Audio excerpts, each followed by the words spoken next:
it's Kim, and welcome back to my channel. After the long holiday with friends and family, I'm finally back to recording.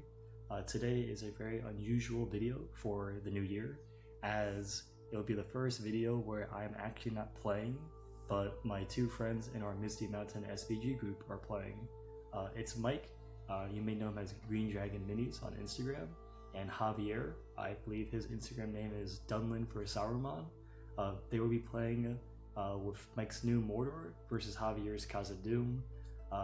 Very fun game, so hopefully you guys enjoy it. So on to Mike's 600 point Mordor army. In the first warband you have Goroth. In his warband he has 5 Blackguard, 6 Morannons with a shield, and a Uruk-hai. Then we have the Ringwraith with 6 Morgul Stalkers, 3 Mordor Uruk-hai, and a Blackguard with a banner.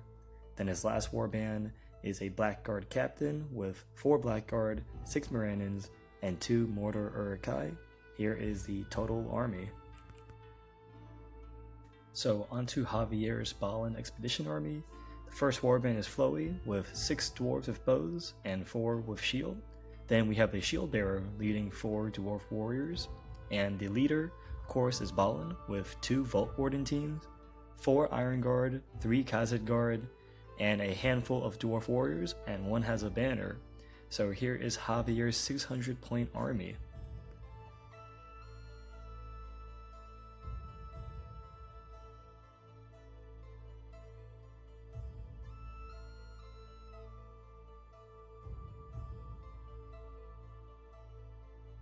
So unfortunately, only Mike got Goroth's warband onto the table, while as you can see, Javier got nothing on the table. So on to turn 2, Javier got priority, and as you can see, his whole army actually got on, with Balin's warband being towards the right side of the table, the shield bearer in the middle, and Flowy at the end. So here's his whole army. So on to Mordor movement. The Nazgul's warband came on, so the Morgul Stalkers and the Mordor Uruk-hai are making their way up, while Goroth and his warband held a central position, getting ready for the remaining warbands to come and join them, as they don't want to be caught out in the open. So we go to turn 3, Mordor priority. The Morgul Stalkers did move behind a piece of terrain. Goroth and the Nazgul did hold their position, getting ready for next turn, while the Blackguard captain and his warband got on the table and are trying to form a shield wall with the rest of the army. On to turn 3 dwarf movement. Javier simply moved up his whole force, trying to cut across the table. We have a very large pool of dwarves in the center, with Balin leading the charge. Moving along to turn 4, dwarf priority. Again, Javier simply moves his whole army 5 more inches up. Nothing too crazy, as everyone's trying to get decent positioning and their bearings to see who can run across the table edge first. So on to Mike's turn 4 movement. Goroth moved up his warband, Nazgul and the Morgul Stalkers following behind. The Blackguard captain moved his warband up as well. And around this terrain piece, we have a contingent of Morgul Stalkers and Uruk-hai getting ready to intercept any dwarves who try to run off the edge. On to turn 5, Mike got priority, and the small strike force is meeting the far shield wall, and both shield walls are unfortunately splitting due to the terrain piece that is impeding their movement. So again, nothing too fancy. On to turn 5 for dwarf movement. Once again, pretty straightforward. Javier is just moving the whole dwarven battle line, getting ready for, I guess, the next 2 to 3 turns where the real action will be happening.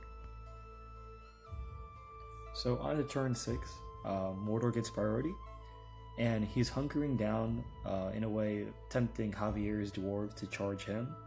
The Ringwraith and the Blackguard of Banner are hiding behind the terrain as to avoid bowfire or throwing daggers from Javier. So on to turn 6, Javier's dwarf movement. He only half moved his main battle line, as both players are taking a reactionary approach to this game, as both players don't quite want to risk getting trapped. On to turn 7 Dwarf priority. As expected, Javier does not move the full distance, rather only an inch or two, as he wants to maintain his own defensive wall and let Mike charge him. On to turn 7 Mordor movement. Some huge play was made. The Nazgul did compel the shield bearer out of his formation, allowing Goroth and many Uruk-hai and orcs to surround him.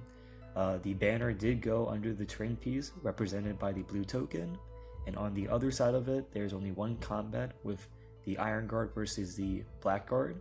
So here's the overview of the table at the end of turn 7. So the combat on this side, no one died, it was a whiff, but on the other side, a huge loss had occurred. Goroth paid a point of might to strike, as he did not want to risk a 50-50 with the shield bearer, and with that many dice, the shield bearer did die. So huge loss to the dwarf player at the end of turn 7 combat. So on to turn 8 dwarf priority. The archers half moved, hoping to get some good shots. Javier engaged as many combats as he could. Flowey did turn off Burly off of Goroth as to hinder his progression of killing, and Balin charged in against a blackguard, hoping to whittle down the vast amount of orcs there are. On to turn 8 for Mordor movement, as most of the models have already been engaged. Mike couldn't do as much, but the banner did leave the terrain to provide support, and the Wraith did black dart the dwarf banner. This allows Mike to have a huge advantage having the reroll on that side. And on the other side, Mike threw those Morgul stalkers into combat, giving Javier no targets to shoot with his 4 archers. So turn 8 combat, I wouldn't say it was great for the dwarves, but it wasn't necessarily terrible. On this flank, they lost 4 dwarves. Balin did compensate by killing the blackguard, but it still feels like Javier got the short end of the stick on this side.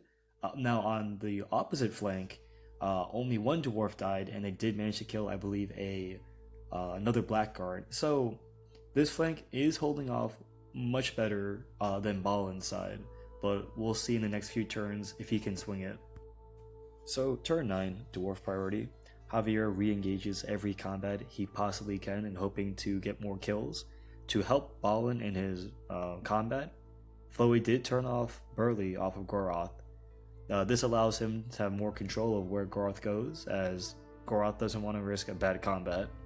And in Mike's movement, he doesn't have much to do, but he just moves a few models. Mike decides to throw a random black dart, and it does not go off. So on the turn 9 combat, the right flank heavily went back into Mordor's favor. About 4 more dwarves died. Mike lost about 2 more models, so it does look bad for this flank, but making it to Balin's side, it swung more in his favor, of course. As you can see, more of the orcs are thinned out, so if Javier keeps playing it kinda safe, there is a chance he can break through. So on to turn 10, dwarves got priority again. As you can see, Balin is re-engaging Goroth and hoping to kill him. It does look pretty good. Flowey is engaged in combat for once. Onto the right flank, once again it's a mosh pit. The dwarves are a bit outnumbered, and as the Wraith was retreating, he did transfix Balin. So Balin is a bit hindered this turn in his killing capacity. So on the turn 10 combat, Balin's side went quite well for the dwarves, although Balin, due to being transfixed, could not wound Goroth even though he won. So Goroth took no wounds at all from the 2 dwarves. Moving along, the blackguard captain in the back still has 2 might, but Flowey had to burn a might to win his fight, and he was able to kill a blackguard. Now on the right flank, it is not looking good for the dwarves. They lost 3 more models. Javier is close to breaking, while the Mordor player still has a large body count advantage. So we'll see what happens in the next turn. So on the turn 11, dwarves get priority again. Javier does send Balin after Goroth, as he really wants him dead. It's been too long. He just wants to reduce the killing power. Flowey re-engages combat, and on this flank, unfortunately, the dwarves are now fighting for their lives, as the orcs are slightly outnumbering them, and the Wraith is making a beeline to run off the board, as that is the main goal of this mission. So turn 11 combat, Goroth did lose to both Balin and the Dwarf Warrior. He took a wound and lost his fate, but to survive he did sacrifice an orc. So he's still kicking it. Moving along to the right flank, it was a massacre. The Dwarves have about 4 or 5 models left, while Mike has about double that. On to turn 12, Dwarves get priority. As Balin is a legend, he auto passes. So the Dwarves all stay. Floey easily passes courage, and the rest of the Dwarves do stay. And for Mike's turn, as you can see, he simply trapped the remaining Dwarves on the right flank, as that's all he can really do. Moving here, he does fill in any gaps with any remaining warriors, and his leader, the Wraith, is very close to leaving the table edge for Reckon Order. So guys, this is the recap. The game did end in a 3-0 Mordor victory, as no one ran off the board, no leaders were killed, and Javier was broken while Mike was not. So guys, I hope you enjoyed the battle report.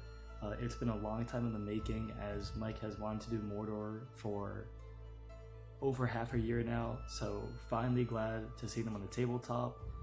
Stay tuned for future battle reports. I know Tom and Jack are requested quite a lot to be on the channel once again, so hopefully I can convince them with their busy schedules to get back. So yeah, I expect more hobby videos, maybe some more showcase videos, and maybe a sculpting video. I'm not entirely sure. But you know, continue hobbying, spread the hobby love, and see you guys in the next video.